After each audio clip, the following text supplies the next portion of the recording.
We ask kids that are 16 to 18 years old to make $100,000 debt decisions when they go off to university. And they are not prepared for that. For most people, going to business school in modern America is one of the most massive mistakes you could ever make, and I'm about to show you why.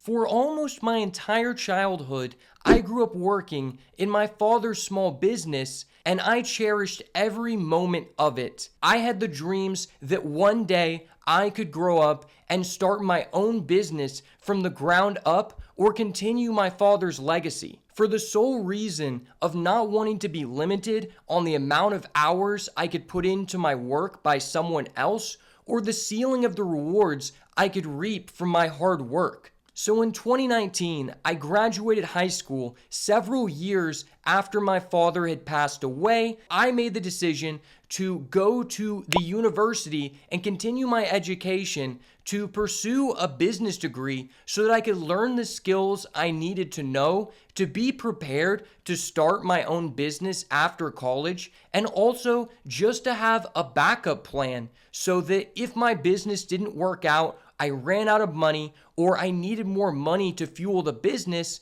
I would have a degree to fall back on, so no matter what, there would always be a job for me if things didn't go the right way, and I wouldn't be putting all of my eggs into one basket. And that's some of the same reasons why many of our parents for several years have told us that we need to go get a degree so that we will be financially secure one day. So in 2023, I had completed a marketing degree and an entrepreneurship degree at Oklahoma State University. 21, can you do something for me? And I was told the entire time by every advisor I spoke to and every faculty member I got to talk with that marketing would be a great degree that I could immediately find a job for as soon as I got out of college to start funding my dreams of starting my own business. And I have to say, that could not be farther from the truth. It is now 2024,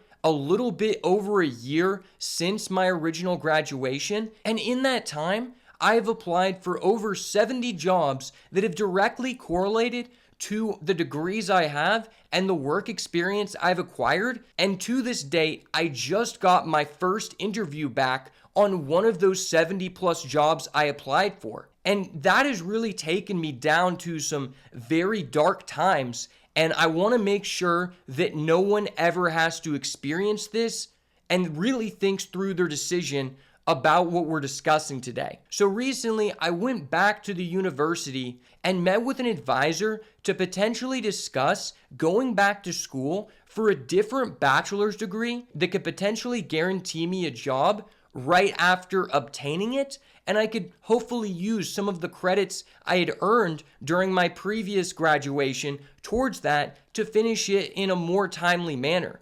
And during that visit, the advisor told me something that really hit home for me. I explained to him that I've been having trouble finding jobs for over a year with these degrees, and he told me something to the extent of marketing and entrepreneurship are more theoretical degrees. And he used the slang term, in the state we live in, most people who find jobs with those degrees typically do it by the good old boy system. What the hell are you guys all dressed up for? We're the good old boys. You're the good old boys. If you don't know what this means, it's essentially a system where the only way you find a job is because someone you know works at that place and they got you hired. He told me that most of the people he knew who graduated with a marketing degree that he had worked with found a job through a company that their family owned, or they took over that company, or they knew a family member that worked at a place and they got them on at that job. And this just really hurt me and put me into a bad place, because no one had ever told me this during any of my time while I was pursuing my degree. And if they had, I could have easily switched my degree to something that would have been way more lucrative, such as accounting, which was one of the two degrees that I'm currently considering going back to pursue because I know now that that is one of the few degrees within the business category that is actually going to guarantee you a job.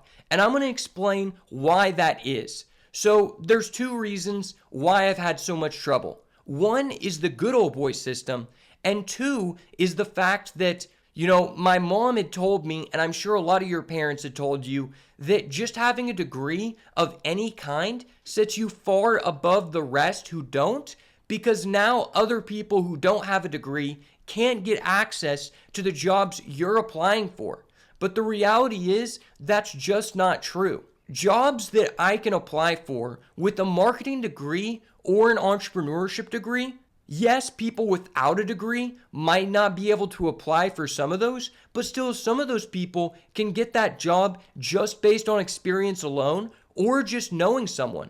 Combined with the fact that if I apply for a job leveraging the degrees I have, anyone who has a general business degree at all, business management, probably accounting, there are a whole bunch of business degrees that you could be using as a prerequisite to apply for the exact same job I'm applying for, which means that my degree really doesn't help me stand out from the rest as much as our parents would like us to believe. And that is just really, really sad, finding that out several years after you had put in so much work when no one could help you through school because no one in your family had ever went to school. And also, in my experience, spending over $80,000 to collect this degree and nothing financial aid or scholarships really came of it. And I did everything right that they told me to do. I had a 3.6 the entire way through, and I was on the dean's honor roll every single semester. And all of that added up to a total of about $500 in scholarships over a 4-year period. Knowing that you're $80,000 in debt and can't get a job over a year in, and you're actively applying for jobs, really, really feels shitty. And what inspired me to talk about this today is a video that I saw recently, which brought a lot of light on this subject. I'll link it in the description, and it's titled something along the lines of why everyone is hiring, but no one can find a job. And after I watched this video, it opened my eyes to why this was such a bad decision and why degrees in general, unless you're getting a specific one that gets you in the door for a specific job you plan on getting, are mostly useless. Number one, yes, having a degree does open your qualifications to certain positions, but at the same time, I've come to know after it's far too late that the number one thing an employer is going to be looking for is experience. My main issue with all these jobs, I'm applying for entry level positions, and they're all asking for 6 to 10 years of experience and a marketing degree. I've been working since I was 11 years old, and as soon as I was legally allowed to work for a company outside of my family at the age of 16, I had worked for Best Buy in 4 different positions for almost a total of 4 years. Since then, I have owned my own business of doing videography and social media marketing for contract work in stuff like elections, podcasts for people, advertising products, and none of that experience matters. And that is just such a big issue because if I can't even get my foot in the door with an entry-level job, how am I going to get this experience that the employers demand? The reason experience trumps all is because since they're looking for this experience and a degree, and I'm applying for that job with my degree, if there's no one else who applies that doesn't have a degree, yes, they may choose me.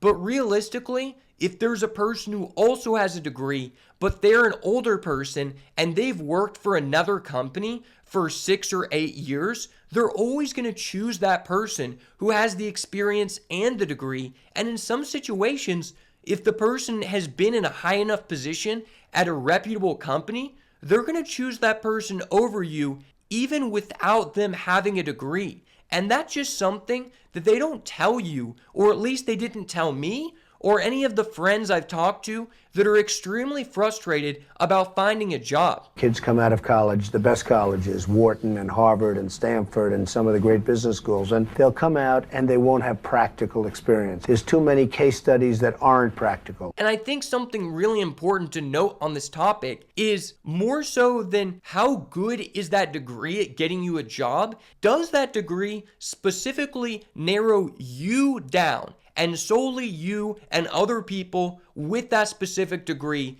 to potentially qualify for that job? You know, this is something that I didn't know because my family and all the people around me, all the people at the university had told me that I would have an opportunity to access certain positions that other people just wouldn't by having a degree in general.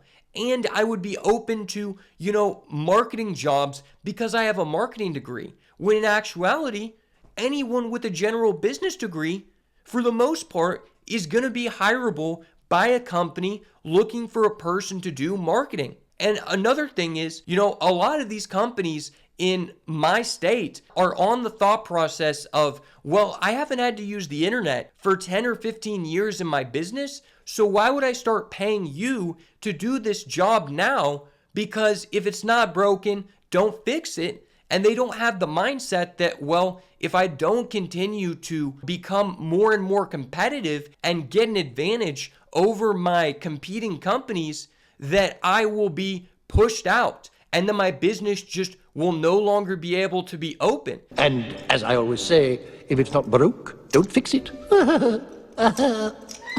They don't have this mentality because they don't want to invest additional funds in doing that, and they don't want to have to do more work than they're already doing. And that is just a terrible mentality, but it is one of the main reasons that it's really difficult to find any type of, job that has to do with the internet if you get a degree in that subject and the place you live in isn't the biggest tech capital of the world. This is San Francisco, the city that pays drug addicts to use drugs. And so I think that's something that a lot of people should really consider, more so than does your degree specifically open you to this job? Also, does the specific state and location you live in or plan on living in have opportunities for that specific job? They may say that the market is really good for this specific degree, but maybe in your state, that's just not true. And the people around you, the people at the school, don't tell you that until you're $80,000 in debt. And that is a terrible, terrible thing that we're doing to people. The hopes of you getting the degree is that you'll be able to find a job immediately that will allow you to pay off that debt. But that's not just becoming a reality for a lot of Gen Z people like me. See, if I would have gotten an accounting or an engineering degree like I was looking into potentially getting now, I would have immediate job opportunities because half of the companies in the biggest city in my state of Oklahoma, Oklahoma City, are companies looking for engineers. Engineers of all kind, civil engineers, chemical engineers. Any engineering degree is going to get you a job in the area I live in. And I didn't know that there was going to be almost no jobs in marketing. And in order to get one, I was going to have to go through the good old boy system, which I had no connections to actually ever getting in with, and none of the people who were supposed to be valuable resources at the university ever were going to help me with. Had I gotten one of these degrees like accounting, I would immediately be able to get in with a local firm, specifically because people without an accounting degree can't apply for that job. And I didn't know how much of a huge advantage that would be. And that just completely set in stone a terrible set of events that have led me to being unemployed when I've literally been working since the age of 11 or 12, and this is the longest time I've gone without being able to find a consistent income. A lot of these companies that you apply for on websites such as LinkedIn, Indeed, or specifically at the school I went to, they have a website that you get access to for free as a student and as an alumni, and they're all basically just job portals.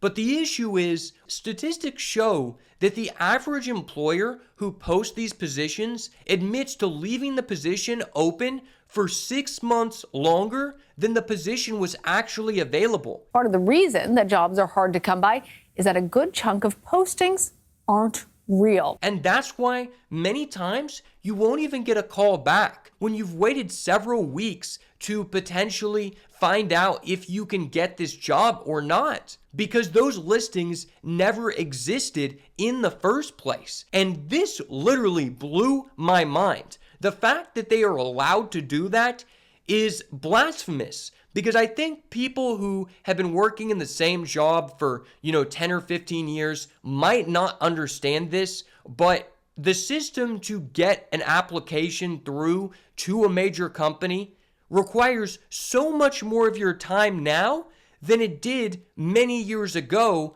during our parents' age of looking into a career. And that is because there are so many people applying to these companies that they have many ways of filtering through your application.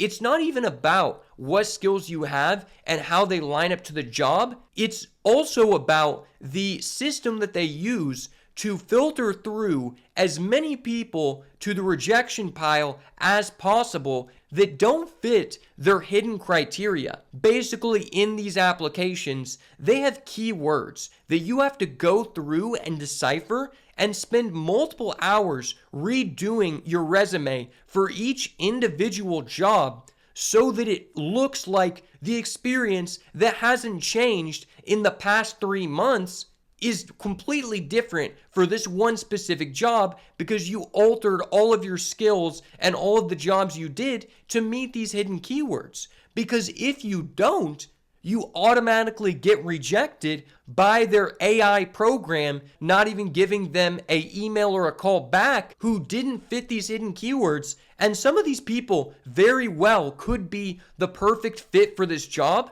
but if you don't know how to perfectly beat the algorithm and change your resume each time for whatever specific position you're applying for, you're just never going to get a call back. If you don't have the same keywords they use in the job posting, then your CV can often end up on the bottom of the pile regardless of whether you're qualified or not. Let's say you're applying for 10 jobs a week. Well, each time you're doing that, you might spend 3 to 4 hours in the application process, not just redoing your resume. But one that was highlighted in the video is that at Walmart, there is a 100 question questionnaire that literally cycles out people an additional way to be put in the reject pile if your responses don't match what they're looking for.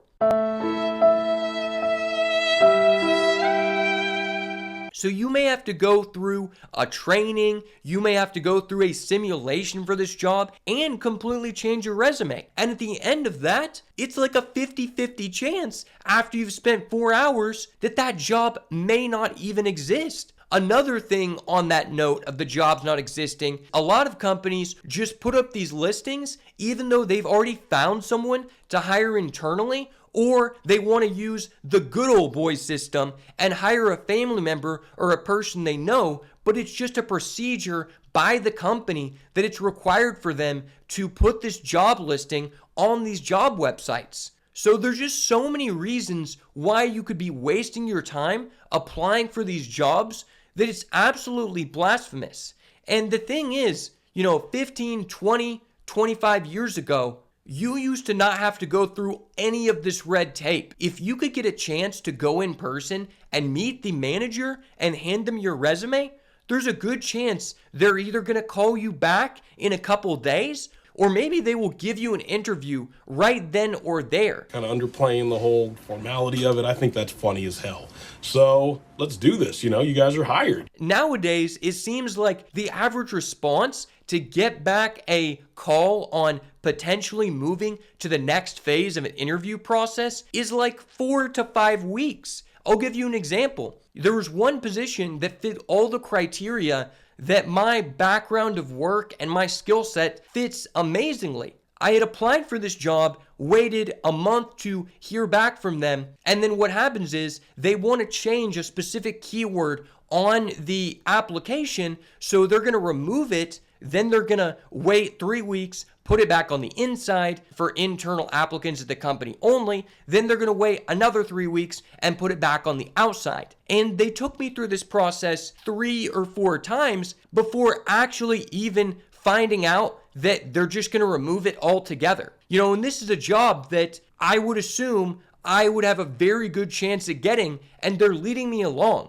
And if you're a person who has a lot of respect and integrity for people you work for, imagine this. I could just start, at McDonald's probably next week. But the thing is, I understand how bad the turnover is at these retail places, at these food places. And if I'm applying for all these jobs that I think I have a good chance at getting, and I plan on leaving that job that I just started as soon as possible, I have integrity. I don't want to just go in there and not tell them, hey, I might find out I'm getting this other job 2 weeks after being hired, and I'm just going to ditch out on you because I always planned on leaving you within the first couple weeks. But it's getting to a point where I might have to do that, and many people have to do that.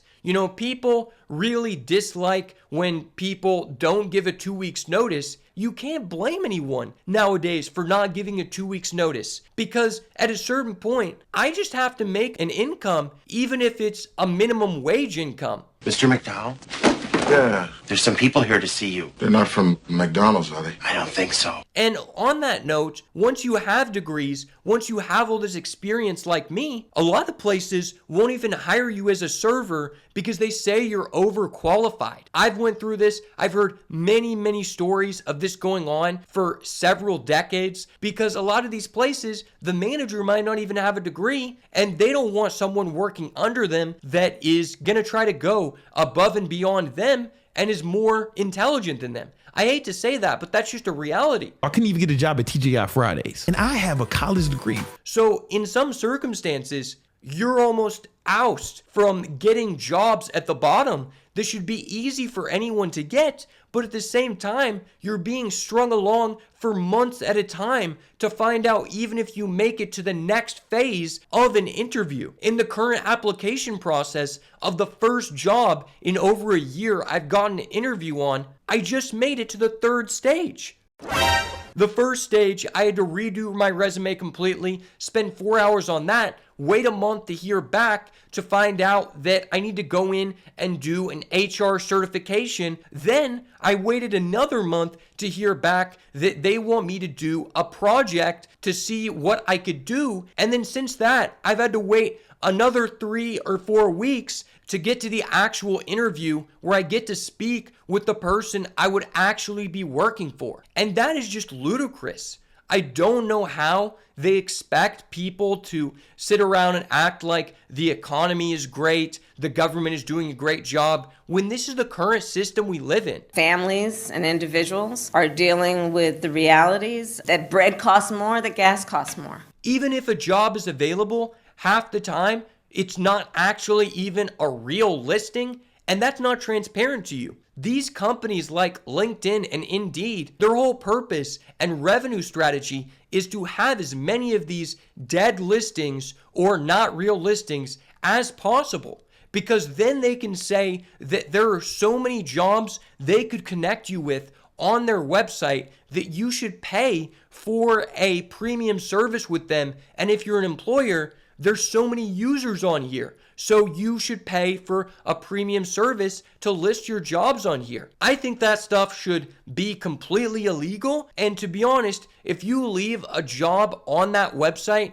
for over a month that's not even real, you should either be fined or banned from the website or have at least some kind of warning, because that is just straight up fraud, and it's causing a lot of issues in Americans' lives. So things are really going down the wrong direction, and I wanted to make this video because I think the truth needs to be put out there. we really need to be telling our kids to do their due diligence right after graduating high school and even in high school for what degree is potentially right for them, or maybe if it's correct for them to go to trade school, or if they just shouldn't go to school at all, because this is becoming such a big risk in our country. So please take the time to think about these decisions, talk to your family about it, talk to your friends, look up the job market in the area you plan on living, and make sure that this is the correct decision for you so that you can end up with a secure and successful life. Thank you so much for getting this far in the video. I hope you guys have a wonderful rest of your day.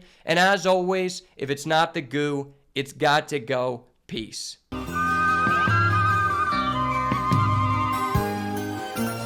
Ooh, is that indigo?